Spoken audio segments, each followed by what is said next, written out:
Hi there. I'm going to talk about something today that I didn't expect to be talking about yet or anytime soon. So it's part of my spiritual awakening, I guess, and my spiritual development pretty much over my lifetime, but certainly consciously since 1993. So that'll be 30 years next year. I don't necessarily consider myself, if you will, a medium. I know that I am a medium in the sense that I communicate from one realm to another realm. Um, and I'm able to stand, if you will, as a transistor or a translator between those frequencies. But I don't consider myself a medium necessarily because I don't always communicate with individuals who've lived a life and have then transitioned and passed over and are in spirit. The communication that I am mostly involved with is within the fifth dimensional realm with the angelic, the extraterrestrial, and the higher dimensional frequencies there, and explaining what that actually means. So communicating with an individual who has lived a life and transitioned is more of a fourth dimensional activity. So I don't really do that. However, I don't necessarily see it just as that, communicating with a fourth dimensional spirit. We're looking at memory systems, memory streams, and telepathy across time. That's what it's more akin to for me. Telepathy with an individual who lives now across time within the quantum field. So when I speak to the nine, it is very much a guidance system communicating with me, teaching me many, many things as a guidance system. And it was the same with White Spirit when I first connected with him in 1993. He was my fifth dimensional spirit guide, a guidance spirit that I communicated with. But I did actually communicate with another soul, another spirit at that time. And I would never really class this communication as me communicating with a spirit guide. I would not place this person as a spirit guide. This person became a friend and we connected via telepathy across time, but we were spiritual teachers for one another. He taught me things about his lifetime, and I taught him things about the lifetime I am in. So we had a interactive, mutual guidance relationship. So make of this what you will and take what resonates and leave the rest, as always. If you are not particularly spiritually or multidimensionally thinking, then this video might not be for you. So just drop it and go and listen to something else. But for those who are interested, this very personal experience of mine that's taken place over 30 years, I had no idea. I mean, I knew that this was connected. I knew recently in over several years that this was connected to the global situation. But I had no idea until this morning exactly how it was connected to the global situation. And when I saw the media reports coming out and people posting on my group about a particular place in the Oriya zones, I just thought, well, of course. I mean, for me personally, but also the global situation as well, of course it would be this place. I'm being shown the seeding of New Earth and the fifth dimension on Earth that we're moving into. As I've already spoken about, the seeding geologically within the land is taking place where I live in southern England, but there is a seeding that takes place in the Americano domain, which is more in the Politicano arena. And I didn't realize this particular place was so significant. I knew the Oriya zones was because I was told, as I have spoken about in my previous video, Tea Tree's Trajectory to Freedom Earth. I spoke about the fictional story that I'm writing and how the Oriya zones and the Lady of the Lake are so significant. But there's this one place Because it's now in the public eye, we're going to have a look at the reflection of that in the fictional novel. So let's just go with this place being Cochise. This place is called Cochise, and it's a place that's in the Oriya zones. Okay, so I'm going to read to you what I posted on my Telegram and on other social media this morning. So we'll go with Cochise as a place in the Oriya zones and as a character, a North American Indian chief of the Apache tribe. And we'll go with Cochise because of the awareness now of this particular place. Okay, so talking about Cochise as the North American Indian chief, Cochise may have been a strong warrior and a leader, but patience was a challenge for him to integrate as he wanted to take revenge on the wrongs done to him. He could not conceive of the level of deceit he was subjected to. He's had to learn to cultivate patience and stamina. Chief Cochise, and that's not how his name is pronounced. So I'm talking about Cochise, as everyone knows. That is not how his actual name is pronounced. It's pronounced very differently in a different language, and it's a translation into Cochise. I can't pronounce his actual name. So he's had to learn to cultivate patience and stamina. Chief Cochise has visited me several times. In fact, in 2023, it will be the 30-year anniversary from when I first met him. I've kept my interactions with Cochise very private for all these years for a reason. Yet now the justice he wanted to see comes full circle, and all I can say is know that he is here, he is watching, but this time he stands with forgiveness in his heart instead of the need for revenge. Bless the nations, for they will have freedom bestowed upon them once more, and all that was stolen shall be returned. The time is now. Bearing in mind that this is a fictional novel that we are discussing and has no bearing on anything that's occurring in real life. If there is any kind of connection to anything in real life, it's purely coincidental. We are discussing a novel, but we're looking at the Western sort of aspect of the novel. We're going to move into the genre of a Western for this particular chapter. So I'm going to discuss what happened with you. Sorry, what happened with me.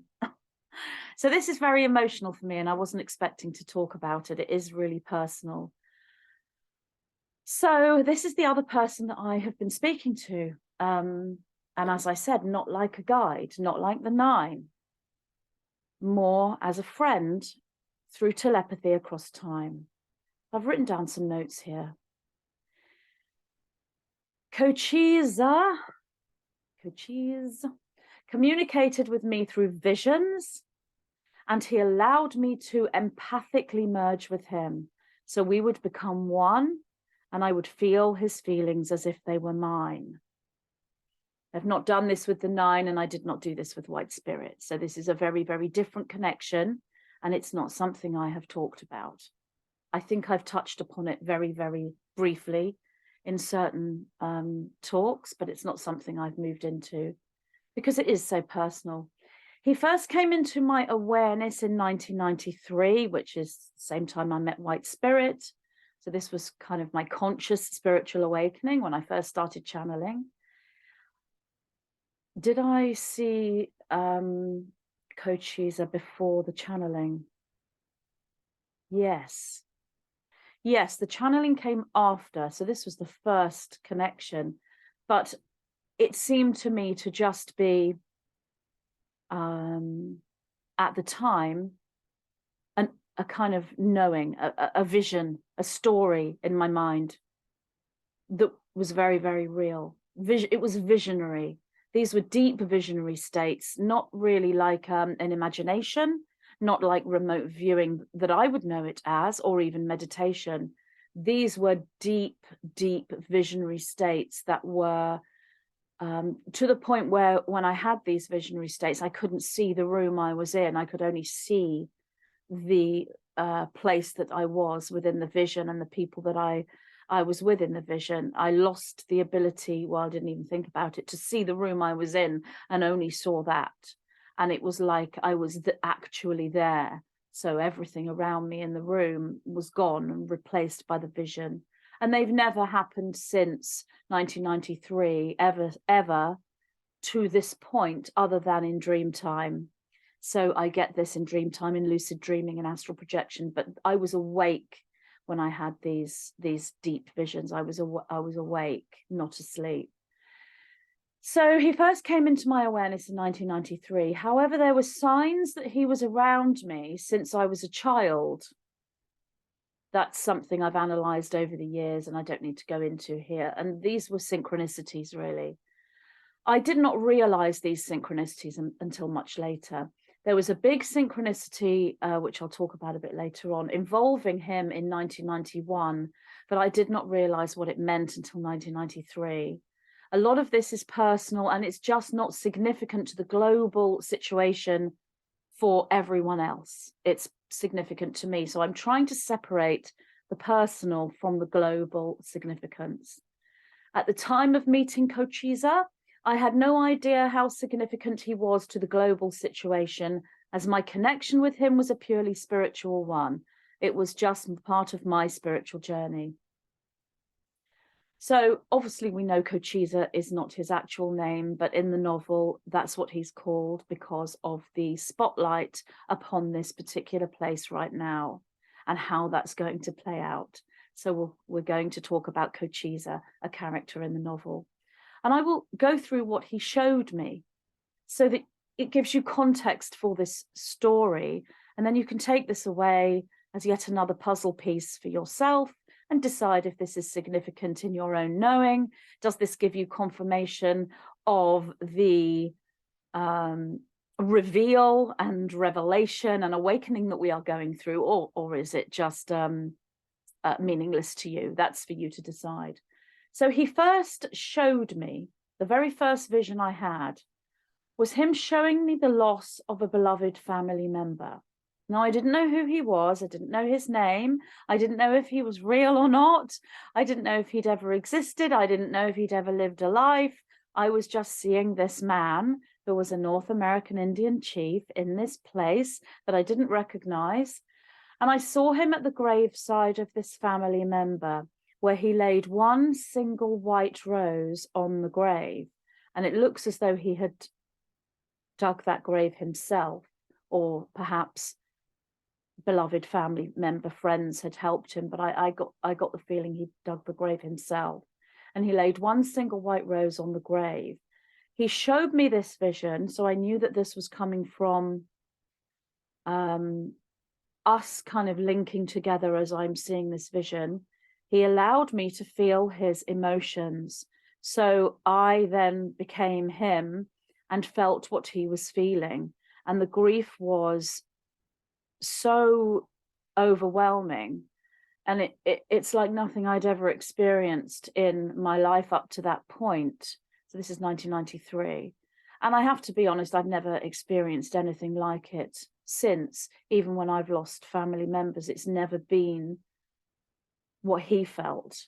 So it was incredibly difficult for me to, at that time, as a newly awakened, spiritually awakened individual, hadn't really started channeling yet, to get these visions was really difficult. It was extremely traumatic for me to integrate such grief that was coming from a vision and from nothing in my actual life. It took me a long, long time to integrate this. I was then shown that he continued to lay one single rose upon this grave every year for the rest of his life. So that was significant. It's not, that vision isn't necessarily significant for the global situation, but it will give you context in the overall picture so that you can make your mind up as to whether this is a synchronistic clue via my own personal experience or not. So he didn't tell me what his name was. I didn't know what his name was. I didn't know who he was, other than he was a chief of a North American Indian Apache tribe, and that he was a deeply intelligent and highly emotional man. He was a good man. He had very high levels of integrity. He had very high morals as well. As I said, his name is not Cochise. That is a translation. It's a name I cannot pronounce, but there is a K in the name, and there is a sort of a ch in the name. But it doesn't sound anything like Cochise. I don't know what it is. I do remember him saying it. It's a word I can't pronounce. It's nothing I would be able to impart to you. So we'll just go with Cochise. It was a few years later when I actually got access to the internet, and I then Googled everything that I knew about this person, everything he'd shown me and told me about his life, and I would type things in. And eventually I did actually discover this chief that lived in the Oriya zones called Chief Cochise. And everything in his life was the same as what this person had told me. I was like, I think I have found you, I think you're Chief Cochise. So this is a few years later, and his life matched everything that I'd been told, although what I was reading on the internet was not exactly the same that he'd told me. It was kind of like a bit different, but it certainly sounded like it was his life. At the time, I was with White Spirit, and he was my guidance system at the time. So he was sort of not really involved necessarily, but I was able to talk to him about this situation. And he confirmed to me that this was if you will, a telepathy across time, which is what I'm calling it. When I then connected with the 9 years later, I asked them, and I actually had Metatron come in as well.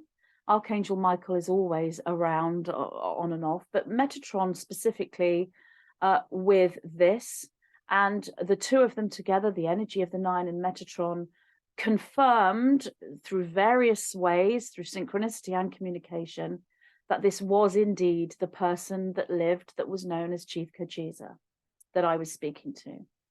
The reason why Metatron is involved is because there's a connection with his energy and with Chief Cochise, and I am not familiar as to what that energy is, other than it's a warrior energy. It's a strong male warrior energy. So that's why that connection would be there, but there potentially is more.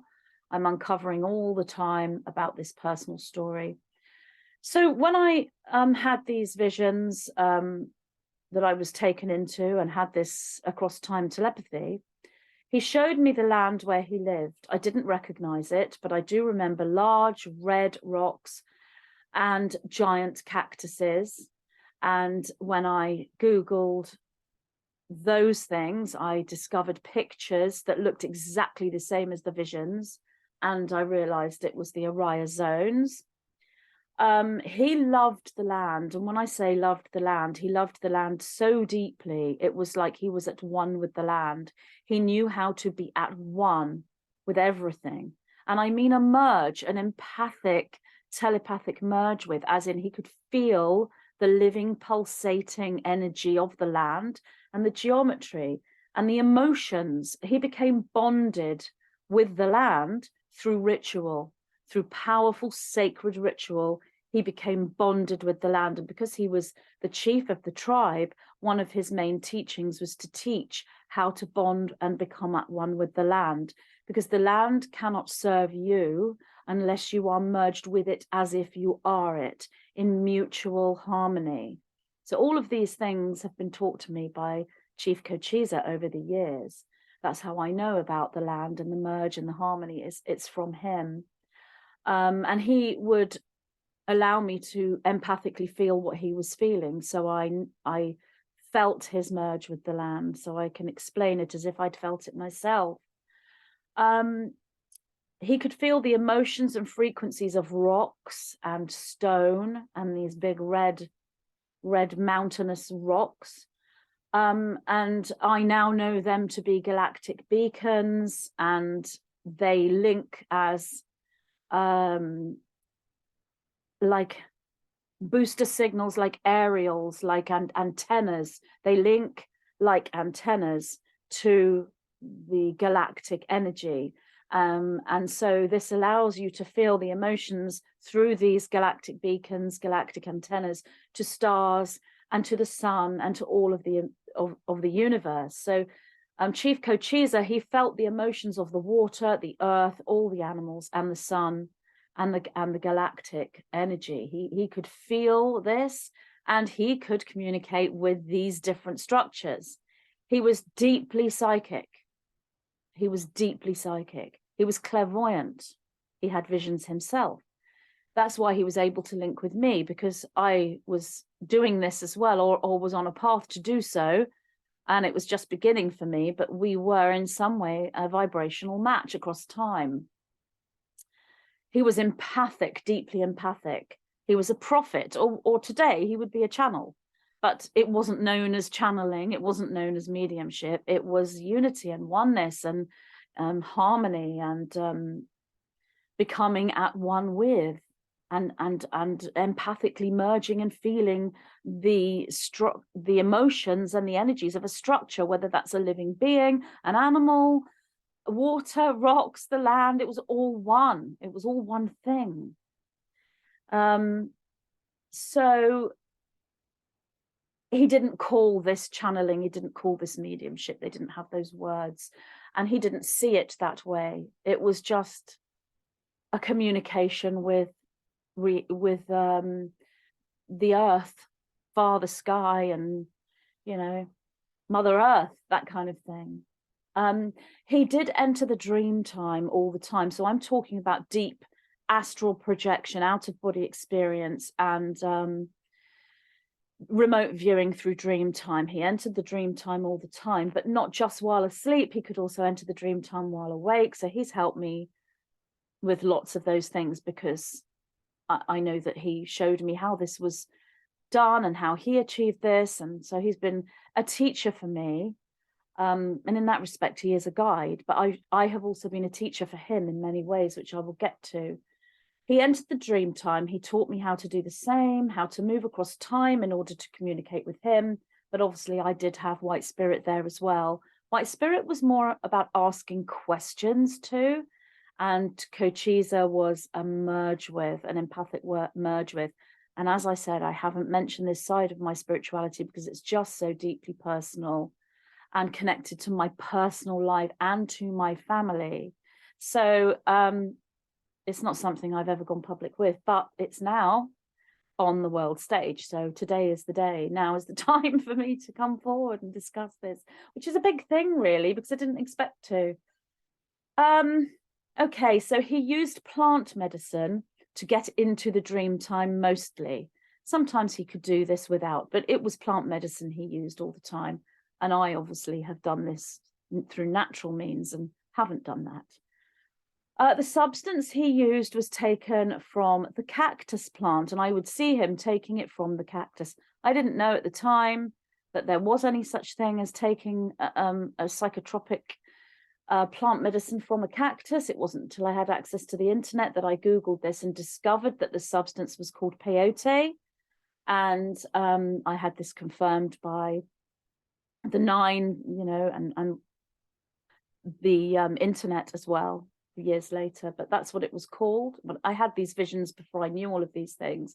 I'd never seen a giant cactus before in my life. I didn't even know if they existed. It was all in my mind until I found pictures. Peyote was smoked through a really long, unusual looking pipe. It's called the peace pipe. Now, I've seen some photographs online of the peace pipe. The one that he had looked slightly different. It was bigger, and it sort of instead of being straight, it kind of curved a little bit. It kind of curled around. It was quite similar in my visions to sort of some of these very intricate ones that are used today. I won't mention what they're called, but the word begins with a B. It kind of looked a bit like that. It was like a cross between a peace pipe and the word that begins with B, the modern ones with like curly sort of pipes on there that connect to another bit. It was sort of like that.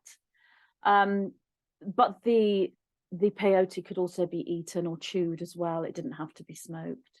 But that's what he took. It was peyote from the cactus. So this would take Cochise into spiritual visionary states.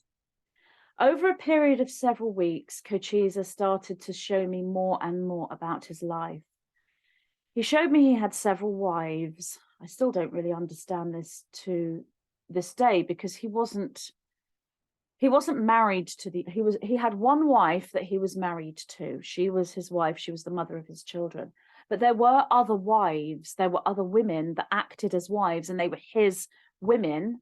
But they weren't wives like the first wife. So I don't really understand that, but there were lots of women around him. One that was the most important, and they were like kind of like a harem in a way he had. So this one wife was like the chief wife, the main wife, and he loved her more than the others. He didn't really love the others in the same way that he loved her, but he was, you know, ritualistically connected and spiritually connected to all of them. I don't know how many there were, but that he had a lot of wives. Anyway, he didn't show me too much about this. I saw a bit of this, but this wasn't particularly relevant too much to his communication with me. It was just a part of his life that I saw. The peyote was really important to entering the dream time and to his spiritual awakening. It was only ever consumed for sacred vision questing.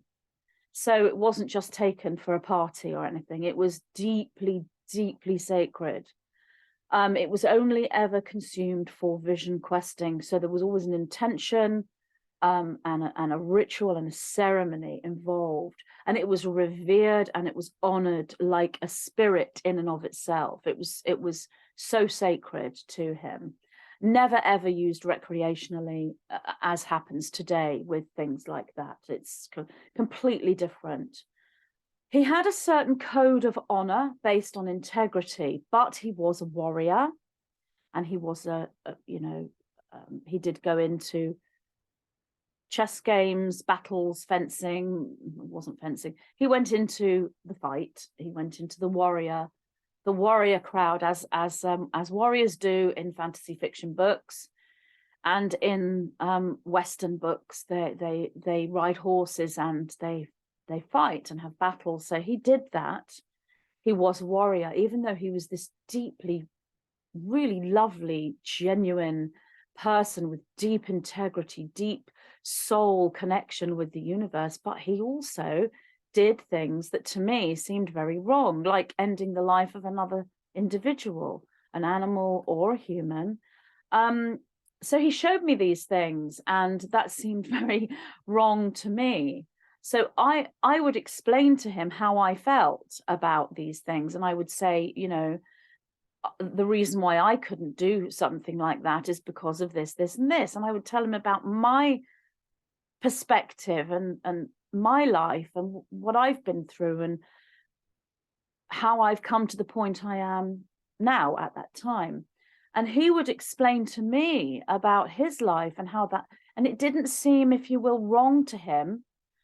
It is really strange for us to get our head around that, but he felt that these things were done with honor, because when he went into battle, it wasn't like ending someone's life for no reason. There was this honor with it.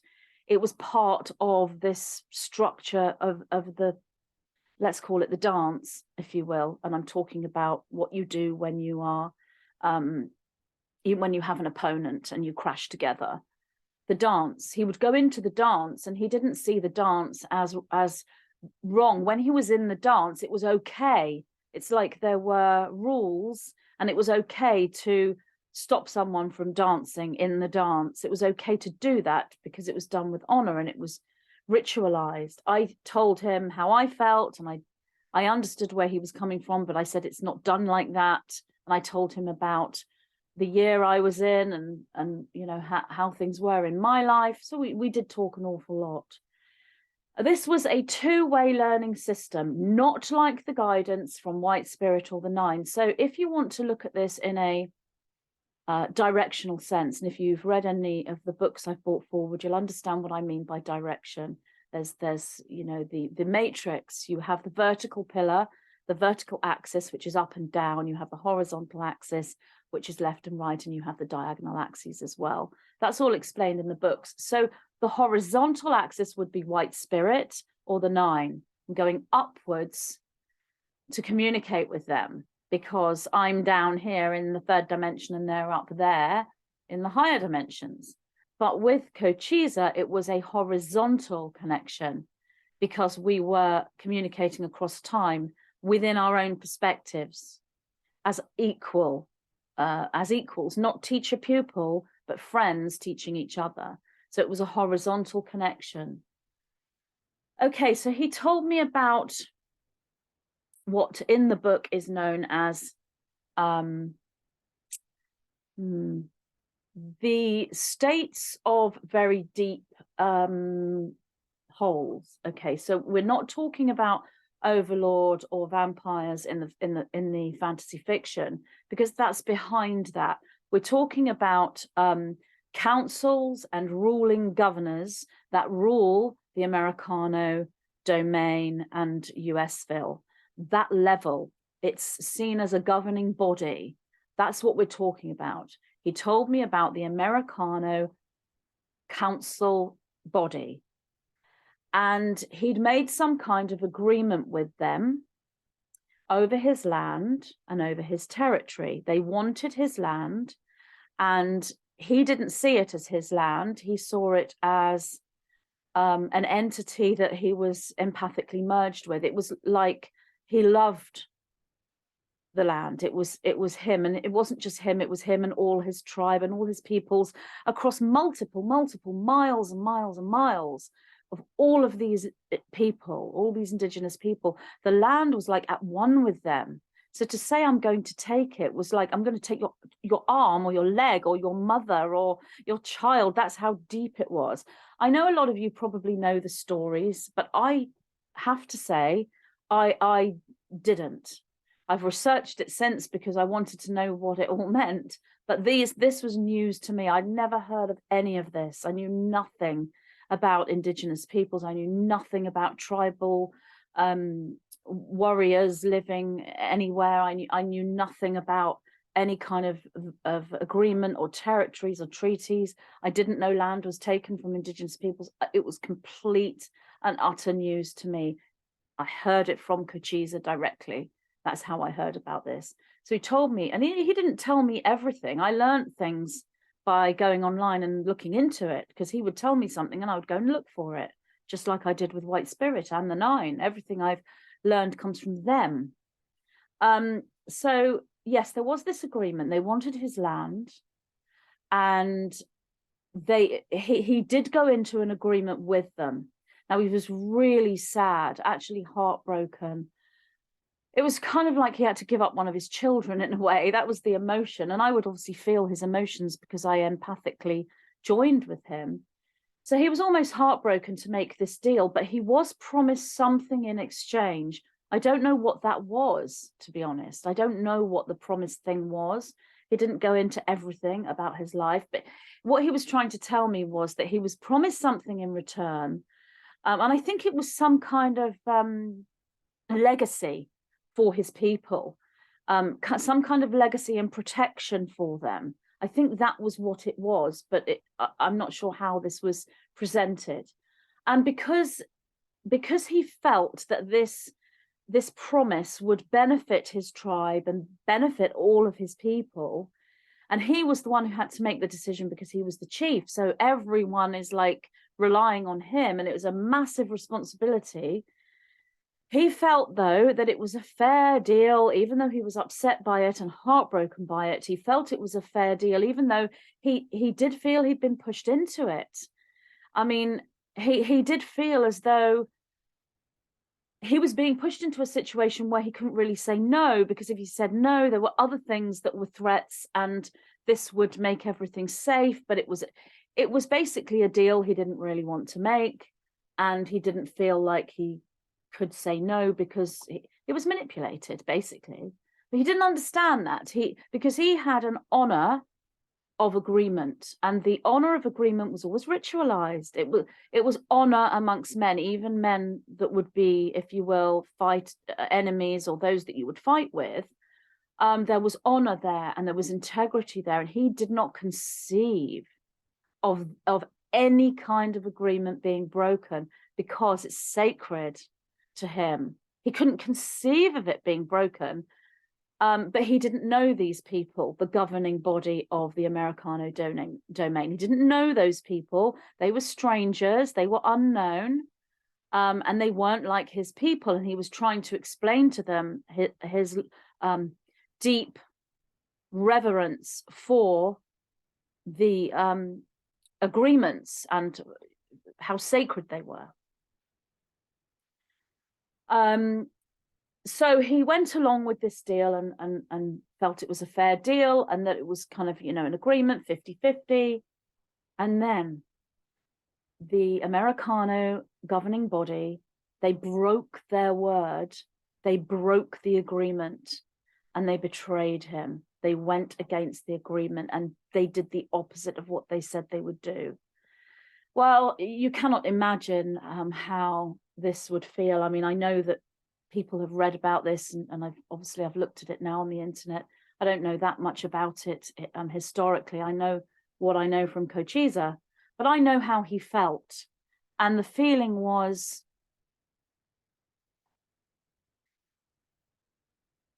it was such betrayal and shock, and the anger that came up within him was just unbelievable.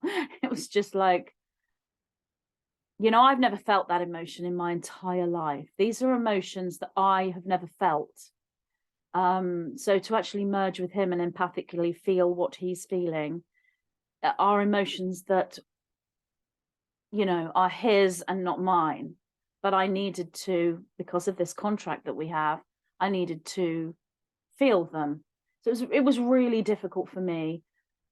And I knew what my role was, and my role was to assist him, because of the magic involved with this. So they broke their word. They betrayed him. He was deeply wounded and deeply traumatized by this.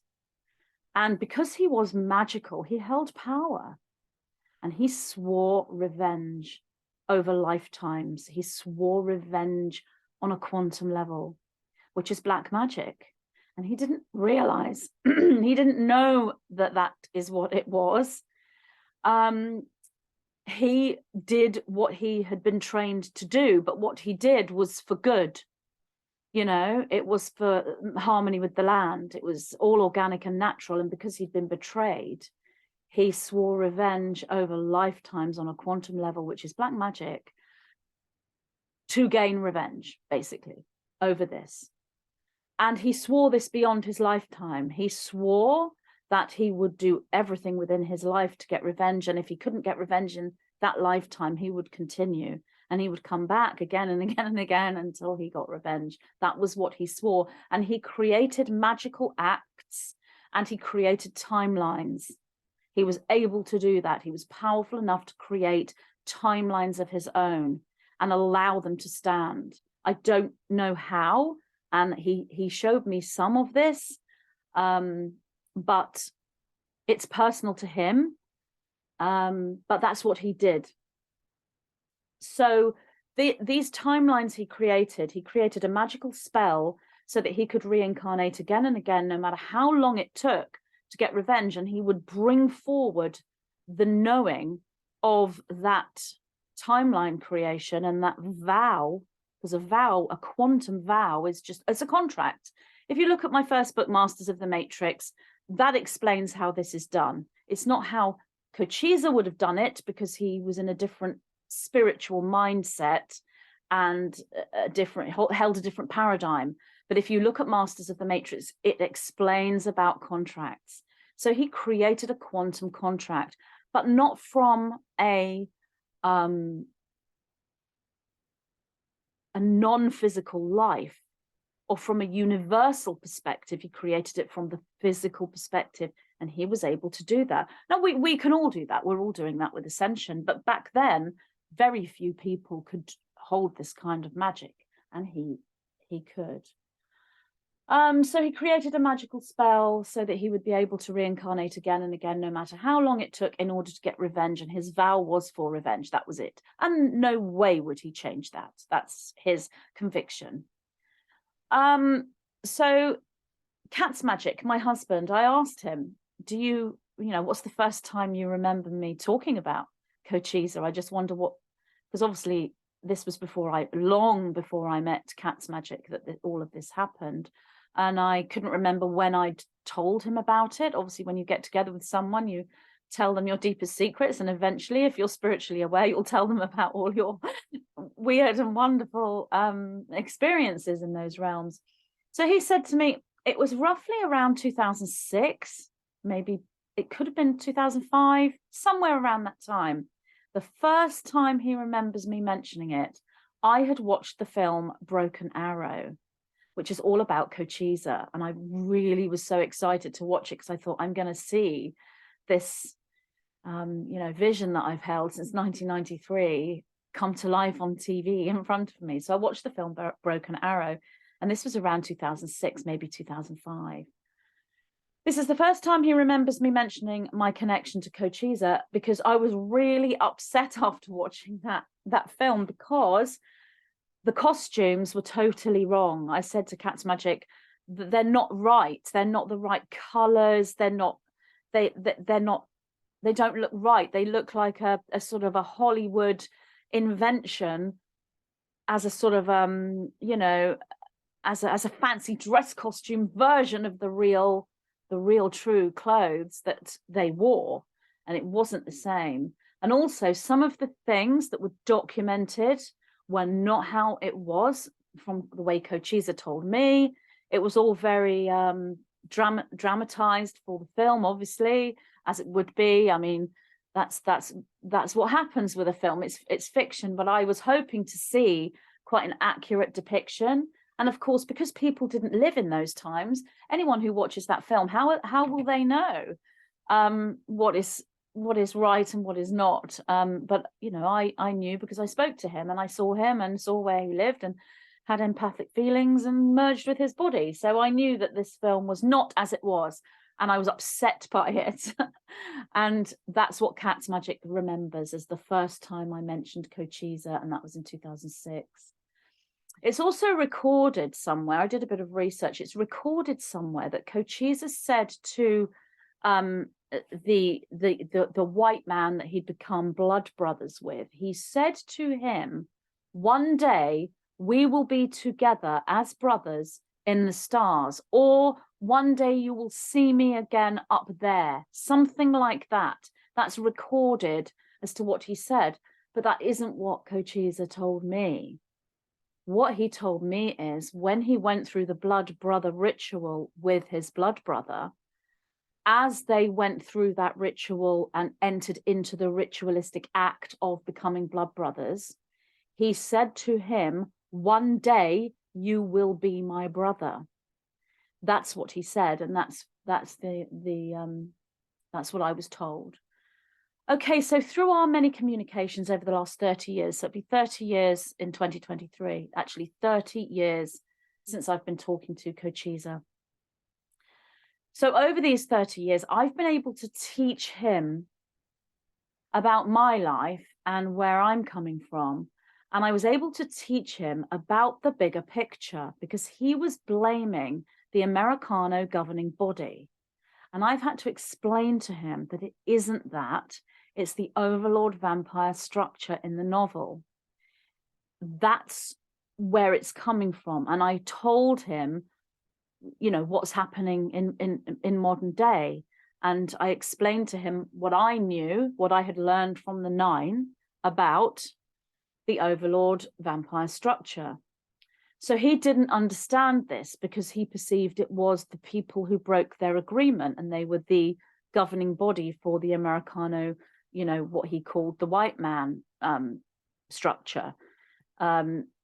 and I was explaining to him that it's not them per se, it's the cabal overlords in the novel, in the fictional novel. They're the ones, and then some of these people within that Americano governing structure were that, they were working for that, but that he needed to look bigger to see the bigger picture. And then I taught him about forgiveness, and together we went through an integration of, because I'd felt his trauma, I'd felt his need for revenge, but it wasn't mine, it was his. And he'd felt my ability to forgive, my ability to understand, my ability to hold compassion. And that's not him, but it's me. And because we're merged, we're merged through telepathy across time, he was able to hold that. And he slowly began to understand. And all of this, as I said, it's taken nearly 30 years. It's just been such a personal part of my journey, and nothing I've discussed, as I've said. So I've been able to help him integrate and heal his trauma from the breaking of the agreement, and also from the death of his family member, which he also was just deeply, deeply traumatizing, and he'd carried that on into other incarnations. So what I'm told is I'm somehow related to him. This often happens when you have a deep connection with a spirit that has lived once before, and even one that hasn't, because there is some kind of connection. I'm somehow related to him, and if you're looking at linear time, he somehow sees me as his great-great-great-granddaughter, and I would see him as my great-great-great-grandfather. How that could actually be genetic, how that relation could express itself genetically, I don't and can't see that. I haven't really studied family lineage that much. I've looked into it a little bit, and I'm looking at all of my family members, and I can't quite see where that could be so on a genetic level, in all honesty. I assume that this is soul genetics. However, when I made this post on my social media this morning, the post where I said Cochise may have been a strong warrior and leader, but patience was a challenge for him, etc., etc. Bless the nations, for they will have freedom bestowed upon them. The time is now. I posted that, and someone in my group, and her name is Adela, I believe, she posted something, and she posted this, and she said, today I learned that there's a beautiful link between Scotland and Cochise County domain. In 1885, a box of Scottish rose bush cuttings was sent by her relatives to Mary G., wife of a miner engineer working in Tombstone in Cochise domain. She planted the cuttings, and according to Guinness, they've become the world's largest rose bush. So I presume that's the Guinness Book of Records, the world's largest rose bush. This is the second time in the past few days that awareness regarding rosemary, she's written, and roses have come to me. So the woman's name, the wife of the miner engineer, is called Mary. Rosemary keeps coming to her as a synchronicity. And roses, I thought this is such a beautiful story, as I hold a deep love for Scotland in my heart. I became a mother in Scotland, and today is my daughter's birthday. Well, this post kind of blew me away, really, because I'd already decided to make a video and talk about this, and then I saw this post. So I have Celtic genetics on an Irish side, not Scottish. Now, whether the Scottish Celts and the Irish Celts were ever linked together, I do not know. And this isn't a link to actually Cochise genetically, but it is a link to Scotland through this rose bush. Now, this is what is so unbelievable. So I've already said that the very first vision that Cochise showed me was the death of a family member. I didn't see the family member die, but he had dug the grave and put one single white rose on the grave, and I felt his grief. And then every single year from then on, he'd placed a rose on that grave until for the rest of his life. So this is how it gets so personal for me. And I think, you know, the reason why I'm telling you this is because it's such synchronistic tapestry. I'd have to be some kind of real crazy person to be making this up. And, you know, that's fine if you want to think that. But for those who understand synchronicity, multidimensionality, and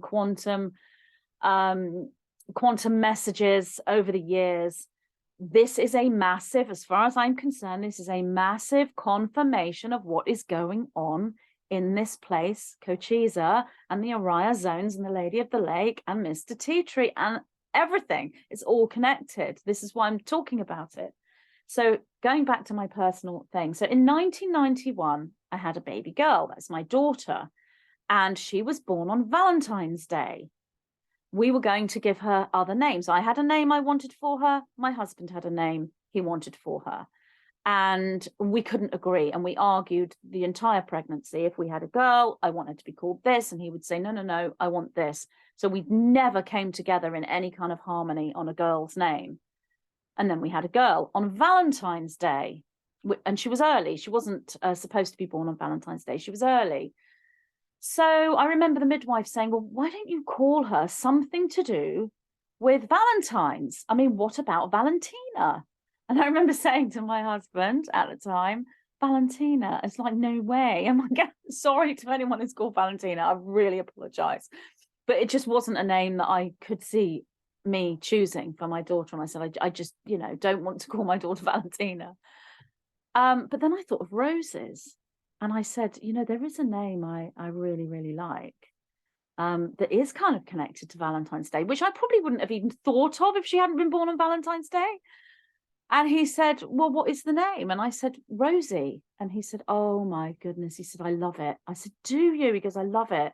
I said, wow. So for the first time on Valentine's Day, after she'd been born, we actually came into harmony with the girl's name.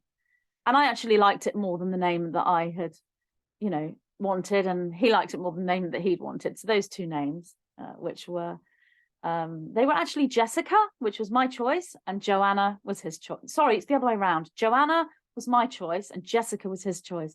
But those names went out of our head because we wanted Rosie. She also was born with these really red rosy cheeks as well, so she looked like a Rosie. And I said, the thing is, I don't really want her to be Rosie. I want her to have like a longer name, and Rosie be short for that. So like Rosemary or Rosemarie, Rosemary or Rosemarie. And we sat and discussed it for ages. Shall we go for Rosemary or shall we go for Rosemarie? We couldn't decide, which is why I'm kind of blown away by this post by this lady on my group, because she said this is the second time in the past few days that awareness regarding Rosemary and roses has come to me. Well, my comment to her on the group and this video, when she watches it, will be like the third time, or it may have happened. But when things go in threes, so that's a big synchronicity for that particular person who gave me the information about this Scottish rose bush that apparently is the biggest rose bush in the world, and it's in Cochise. I mean, it's just crazy. But anyway, I know it's difficult when you're listening to someone else's synchronicity, because if you haven't experienced synchronicity, you will just think that person's mad. They're just connecting all these dots that don't exist. They've lost the plot entirely. But if you've experienced synchronicity, you will know. And this is what the Nine called the meaningful subjective experience. I don't normally share the meaningful subjective experience because I'm bringing forward messages from the Nine as a channel. I've seen other people work very much on meaningful subjective experience, sharing as their main teaching, but it's not really what I do. Particularly, I have done a bit, but you know, I'm massively doing that here. So we decided on Rosemarie, Rose-Marie. And I sat there in the hospital bed out of nowhere and said, I vow that I will give her a rose every single day for the rest of my life. Now, that's what I said. Now, I don't use the word vow, and I don't sit there and say, I vow. I don't make vows. Well, I mean, I might now, but I certainly didn't in 1991. I hadn't woken up in a spiritual sense or anything. I was kind of waking up a little bit, but Yeah, I literally sat there and said to my husband, I vow that I will give her a rose every day for the rest of her life. This was in 1991, and this was 2 years before I met Cochise. And my husband at the time was like, okay. And I remember thinking, why did I say that? Why did I say I vow? Where did that come from? You know, just like it wasn't even me speaking. I don't say I vow. And yeah, giving her a rose every day for the rest of her life is really sweet. And I actually have. She's yeah, I mean, she's in her early 30s now, and I have given her a rose of some form, whether it's a picture of a rose or a handbag with a rose on it, or a phone case with roses on it, or a bunch of roses, or a brooch that's a rose, or a book about roses. I have stuck to that vow every single day, every single birthday, always. And I will continue to do that. And I made that vow. So when I met Cochise 2 years later, and he's showing me the rose, and you know, that he was laying a rose on the grave, and that he was going to give a rose every year for the rest of his life, that instantly reminded me of my vow, which I'd made 2 years before I met him. Now, there is a personal connection there, which I've discovered and I've spoken about to Cochise, and there's no need for me to go into that, as it does involve other members of my family, and it's personal, and it's kind of irrelevant to the galactic picture, to the global picture, well, and the galactic picture anyway. But you get my drift here. You get what I'm saying, that this occurred to me 2 years before I met Cochise. This is what I said the day my daughter was born in 1991. Okay, so the day I well, this wasn't the day I met him. I'd met him the day before, or possibly a couple of days before. But the day he showed me the vision of him being by the grave, putting the white rose on the grave, and allowed me to feel his grief, I was with my daughter Rosie, who was 2, and it was just me and her. You know, the rest of the family were all out somewhere else. It was just me and Rosie. She was sat on this chair watching television. So in the morning, I remember going up to her and just leaning over the chair while she's watching television. And I was asking her what she wanted for breakfast. And I remembered, she's only 2. I remember her looking at me and saying, "Why are you crying, mummy? Don't cry, mummy." I said, "I'm not crying, darling. Well, I'm not crying." I thought, why does she think I'm crying? I'm not crying. There's no tears in my eyes. How strange. Didn't think anything of it. I just thought, okay, you know, that's kids for you. They say funny things. 4 hours later, and I'd gone through the day, and I'd been shown the vision of, while I'm with my daughter, she's watching television, I'm going through all this visionary states with Cochise, and he's showing me, it doesn't normally happen with a child around either, unless there's a reason for that child to be there, which is what I'm getting to. So he's showing me the grave, and he's showing me the rose, and I'm telling him I made the same vow when I had Rosie, and we're talking about this, etc., etc. And then when I felt the grief that he was feeling, obviously I felt it empathically, and obviously it made me cry my eyes out. So I'm in the kitchen completely just devastated, and it's not my grief, it's his grief, but we were empathically merged, and I could feel it all. And then I remember sort of drying my eyes and thinking, oh my goodness, you know, this spiritual awakening is like not what I thought it would be. It's like full on. And I went back into the living room, and I leant over the same chair to ask my daughter Rosie, who's 2 years old, what she wanted for tea. And I remember going like that, looking at her, and her looking up at me in the same position 4 hours before, where she'd said, "Don't cry, mummy. Don't cry. Why are you crying?" And I remember looking at her the second time, and she just looked at me and said nothing. But this time I was crying. I had tears running down my eyes, and I thought, oh my goodness, she saw that 4 hours ago. She saw me cry 4 hours before I cried. And it was just, you know, so this is all happening at the same time as spiritual awakening in so many different ways, you know, and it was just mind blowing for me at the time. And that's how it is when you kind of wake up spiritually, because everything floods back to you. So yes, after this, Cochise showed me his grief. I felt his grief. 4 hours later, I could feel his grief. It was like nothing I'd ever felt in my life. It took my breath away. And then I was crying for real. And when I went over to my daughter, to the exact spot where I was 4 hours earlier, I looked at my 2-year-old daughter and she looked up at me. She said nothing this time. And I remembered how she'd said 4 hours earlier, why are you crying? So obviously I now know that my daughter Rosie, who is called Rosemarie, is incredibly significant within this connection with Cochise. I feel that I know what that connection is, but it's personal. However,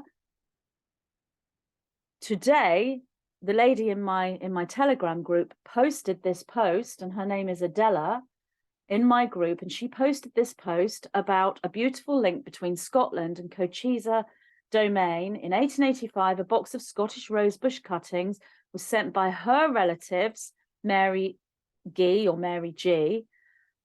was the wife of an engineer working in Tombstone. She planted the cuttings, and according to the Guinness Book of Records, they've become the world's largest rosebush. This is the second time in the past few days that awareness regarding rosemary and roses has come to me. And it's also, she said, today is my daughter's birthday. Well, my daughter is Rosemarie. I've just told you about that. I made the vow about the roses the day she was born. She was the one who saw me crying just before I got the grief image from Cochise. I mean, you know, you literally can't make this up. And I've just had more synchronicity today. And today is the day that I found out that Cochise Domain is now under the spotlight as the seed point for a reveal, which I talked about in Tea Tree's Trajectory to Freedom Earth. I found that out this morning, and then this lady writes this after my Cochise post. So it's all tying up to today, which is 2022. And all of this happened in 1993. Rosie was born in 1991, and the vision occurred when she was 2 in 1993. Okay, so carrying on with the story of the things that Cochise told me, because they're also significant. Sorry, this is going on longer than I thought it would. Okay, so there was this one man from the Americano governing body who walked into Cochise's camp one day. He was unarmed and alone, and he knew that they could end his life at any minute. Cochise admired his bravery. He saw something in him. He thought, hang on a minute, you know, this man knows that he can be ended at any time by all my tribe, and he's walking in knowing that he could go, and having to find some conviction within him was more important than his own life. And Cochise recognized that level of trust in the outside world, in the outside reality. Cochise recognized that and did not harm him. And he admired that side of him, thought, hang on a minute, this one is different to the others. Whoever thought these, because he thought that they were, you know, I mean, he thought they were just less than men, less than human, cowards. I mean, you know, his opinion of them was just absolutely through the floor. But wow, this guy was not doing that. So he admired his bravery. So he began to speak to him, and it was regarding opening up new negotiations. I don't really know what the negotiations were, but what I was shown was really the spiritual connections here. I wasn't really shown about the negotiation side of things back in 1993. I just knew that there were some negotiations, and there was some issue with the Americano governing body. I didn't even understand that myself, let alone Cochise. You know, that I've learned about this over the years. He grew to love this man and to trust him and see him as a brother. In fact, he felt that he was really one of him. He felt he was an Apache Indian in a white man's body. That's how he thought of him. And he became his spiritual teacher. He taught him many spiritual wisdoms They worked deep magic together that stood the test of time over multiple lifetimes. Eventually, they became blood brothers through sacred ritual. That's when he said, one day you will be my brother. And then through magical death to birth conscious transfer, they became real genetic brothers in their next incarnation. So what that means is, from the point of the current incarnation, you project yourself into the next incarnation for a reason, and there has to be a certain amount of focus and extreme charge. So it's kind of similar to Stargate Ascension. Stargate Ascension is when you're projecting yourself into an ascended state and outside of reincarnation. This is a similar act, but you're going back into reincarnation through choice. This has been discussed by the Nine. It's in all my books. It's in many of the videos. And I actually have a video, one of my earliest videos, because obviously this information came from Cochise. So one of my earliest videos back in 2008 is all about death to birth conscious transfer. So if you type in death to birth conscious transfer on my video archive on my website or on my YouTube, you will find this video from the Nine talking about death to birth conscious transfer. So yes, they both went into this death to birth conscious transfer, and they really did become actual genetic brothers in their next incarnation. Okay, so Cochise never grew to trust the Americano governing body after what they did to him. So I don't know what happened with these new negotiations with this white man. That wasn't really what I was shown. It was the friendship and the blood brothers that I was shown, and the spiritual connection. I don't know what happened about the negotiations, but he never grew to trust them. He couldn't honor them in any way. He no longer saw them as men. He saw them as just the lowest of the low. You know, I don't know what word to give as to what he saw of them, but I helped him understand over the years when I spoke to him and said, but the picture is from the life that I'm in. And I do actually wonder if he did sit there in his dreamtime reality and actually speak to a woman in the year 1993 or 2022 or whatever. I mean, it didn't seem so when I was talking to him, because obviously we were in real time and I was telling him about that. So yeah, but there was some kind of telepathy and empathy across time between us. So I helped him to understand all this over the years, and he does understand that now, that the development of him as a spirit, not as the person he lived, because he died in that lifetime knowing what he knew then, but as the evolution of him as a spirit and through incarnations, he has come to understand the situation now. So this is why it's so significant. When he was dying, when he was transitioning from that lifetime, he knew how important his bones would be. In the novel, we are talking about, you know, horror fiction, and you know, we're talking about skeletons and things that come into fantasy fiction, dark fantasy with witches, etc., etc. So he knew how important his bones would be, that code and memory and structures are stored within bone. And he understood that dark magic could be created to counteract his spells and manifestations, his timelines that he created, his fourth dimensional domains that he created. He knew that basically if someone were to get hold of his remains, they could utilize that to counteract what he was doing regarding his death to birth conscious transfer and the control of his own incarnational trajectory, and they could actually scupper that after he had passed on. He knew about this magic. Now there is a society, I believe, that someone mentioned to me when I told them this story, and the Nine have confirmed it, and it's to do with bones, and it's to do with, you know, the little skull and crossbones, and it's to do with, like, you know, ladies knitting societies. So we're looking at you know, bones, and we're looking at crystal skulls, and we're looking at ladies knitting societies. So that is something. I don't know what that thing is or what it does, but that was around at the time.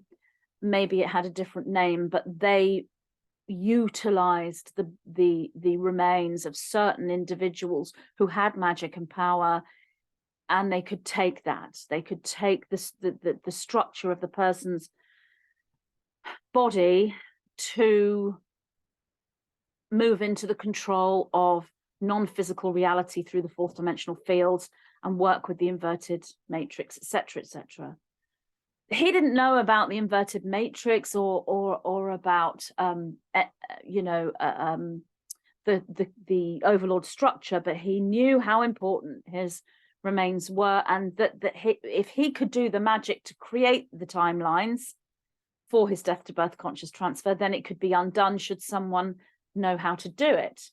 So he left his body in the charge of his brother, his blood brother. They'd become blood brothers, and no one to this day has ever found him. And all I can say to you is he was buried under a rock, and that rock will never be found. And that's all I can say. That's all I know. I don't know where he is. That's not something I was ever given. I just know he's under a rock, and that rock will never be found. And that's what I was told. So it was really important that he's hidden, and he stays hidden forever. Well, not forever, but for as long as the dark structure's in place, because they could still work with that at any time. So, but we are getting to a point now in our reality where it's kind of getting a bit too late. And I wouldn't be able to say all of this if there was any risk of this being scuppered. As I said in the previous video I did, if there's any risk of what you're saying being changed by the dark structure, by the vampires and overlords in the village, in the fictional book, then you would not be given the synchronicity or the signs to speak. I've had the synchronicity and the signs to speak today, so I know it's safe to do so. The only way Cochise could truly give life to his manifestation, and this is the important part, the manifestation of the timelines, his death to birth conscious transfer, contained his need for revenge because of his vow. And you know how important the vow is for me? I made a vow in 1991. I haven't broken it to this day, and I didn't even know what vows were in 1991. I had no idea about them. It's all in Masters of the Matrix. He made a vow across time within the quantum fields. That vow is to take revenge. So that holds when it's cohesive, when it's coherent, when it's within charge and focus and intention. It holds as a structure. So the only way he could give life to that manifestation, to actually achieve what he wants to achieve, because he thinks his goal is revenge, but truthfully his goal is to right the wrong. It's to flip the negative to the positive. It is to put right what was wronged. It is to give back what was taken from him. That's the goal, and this is what I was able to teach him through our communication. So he and I together have learned that the only way that he could truly give life to his manifestation was for him to transmute that emotional feeling from the non-physical levels or in further in incarnations that he has had, to transmute it from revenge into forgiveness. That's the only way you can give it real power, because the forgiveness then allows that manifestation structure, that quantum structure, to move into manifestation fields that are matched with forgiveness, not with revenge. Revenge doesn't hold the power anymore, even though it did for him at the time. Now he understands that this is bigger than his own personal life, and that takes the quantum structure into a match with universal consciousness and source consciousness, and the consciousness of what all the awake and aware service to others polarized individuals want, which is freedom, earth, freedom and liberty, because it was freedom that was taken from him, and it is freedom that will be given back to his people. That's the structure. So the only way he could give life to that structure and allow it to manifest, as in the freedom is given back to his people, the only way that could happen was for him to transmute it from revenge to forgiveness. So he needed to expand this thinking from a personal vendetta across lifetimes on a quantum level into a global understanding. Now, over the 30 years that I have known him, I've taught him all I know about this. I've told him about the 9. I've told him who they are and what they tell me. And he's learned across time. And I can assure you, he has understood and is in a place of forgiveness completely now. And he understands the power of forgiveness as opposed to the power of revenge. But it's taken him lifetimes to, I mean, literally to understand this. So he understands now, and he's succeeded in the most challenging role. This has been extremely challenging, to transmute his vow for revenge into a peace call for unity. So he's flipped the vow to a peace call, a vow for revenge into a peace call for unity. He's done this through his telepathic merge with me across time. And that's the contract between us. We were contracted to do this, and it had to be done in 2 different time periods. His reality in the 1800s, whenever it was, and my reality. We had to contract with one another to be able for him to have the power to make the vow back then, remove his remains to a hidden place so that no one ever touched it, which gives even more power to his quantum structure, allow it to stand, and then come into a telepathic merge with me, who is seeing a different part of this, a different perspective, a wider perspective, and has learned to transmute into forgiveness. And I've naturally had forgiveness and compassion since I was born, and we're able to merge that together. That's our contract, amongst other contracts within that. But that's the main contract. That's the global contract. And that's the contract I'm telling you about. And today is the day that I am to bring this forward after 29 years, because today Cochise domain is in the spotlight, and it's all connected with what's going on and everything I said in the previous video. I had no idea that Cochise domain was even kind of significant until this morning. And obviously you can understand after everything I've told you, I'm like, well, of course it is. Of course it's Cochise. Of course. You know, where else could it be that seeds this when I know what I know about Cochise himself and his vow, his quantum structure that went across time, that's been sitting in the field of time, in the matrix? Of course it's Cochise. So yes, he's flipped his vow for revenge into a peace call for unity. He's done this through a telepathic merge with me across time.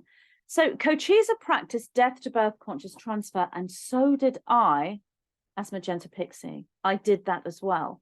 He remembers leaving his life and projecting into his new life, and I remember doing the same thing. Somehow in this match across time, somehow there's been a quantum entanglement, and that's the contract. And somehow in this learning, we have become connected across the years so we could fulfill this contract. And as I said, in 2023, it's 30 years. 3, so powerful. So I wonder if the reveal of this manifestation that Cochise created, and that I have assisted him to transmute and move into this peace call, 30 years in 2023. Will this be 2023? Well, I've seen lots in 2023, so you know, it's likely. So yeah, I did not know if I would ever discuss this publicly. Due to my telepathic merge with Cochise, I felt his emotions through empathy and telepathy, and they were very challenging for me to integrate. But I had to do that in order to assist him in transmuting his emotions into forgiveness. Moving into forgiveness is not easy. It is not easy. If a spiritual teacher tells you it is, I'm telling you, it's not. It's a tremendous journey, especially if you've been through what Cochise has been through. How do you find forgiveness with that? He felt so betrayed and so wronged and made a vow across time. He was that wronged, that betrayed, and he's done it. He has forgiven them. And that's why this is so powerful, because forgiveness is one of the most powerful emotions. It's one of the strongest because it is source. It is of source frequency, and it is akin to compassion. So moving into forgiveness is not easy. It's a tremendous journey, and it can take lifetimes. The reason why I'm telling you all this today is because it's come to my attention that Cochise domain is seeding the very first domino that will eventually lead to exposure. Now, I knew it was the Oriya zones. I understood the significance of the Lady of the Lake, but I didn't even consider Cochise domain. And of course, it makes sense. Of course, it's Cochise domain. Of course it is, knowing what I know. That's why I had to tell you. It was time for me to speak about this now. The Across Life Magic Manifestation Vow Contract has now come to fruition and will seed the return to the land that was taken and the return of all that was stolen. But anger, the need for retribution and need for revenge cannot manifest. It had to be forgiveness, understanding, and love. I'm so very proud to have been contracted with Chief Cochise for this role. It had to be someone spiritually aware, holding the ability to access dream time across time and the ability to telepathically merge, as well as holding a genetic link. I have no idea how I can possibly have a genetic link to the indigenous tribal Apache Indians, but I do have a genetic link to the Celts. Maybe that's the Irish-Scottish connection to that marriage. I just don't know. I don't have the answers to that. Maybe this will come to light at another time, or maybe this is simply a soul genetic, but I am told it's genetic. Maybe I will find that out. I don't know. But I had to share this today as it's so very significant for everyone, well, for every soul alive on this planet, but it is so significant for those who are following this story. As one wrong is put right, so will they all be. We are not just reclaiming one section of land to their rightful owners, we are reclaiming an entire planet. That's what we are doing. My contract with Cochise, I know, is one of many, many similar contracts across time that others have engaged in privately for many, many years, and they never speak of it. They've all been told to remain hidden, like I was. Yet we can start to emerge now. We can start to speak, for all that has been hidden will be revealed. It will take bravery and courage to stand up and say things you know will be ridiculed and targeted, but we are now on a trajectory for truth, goodness, and sovereignty, and nothing can stop that from happening. So thank you very much for listening, and I will be back with more. Thank you so much. Bye.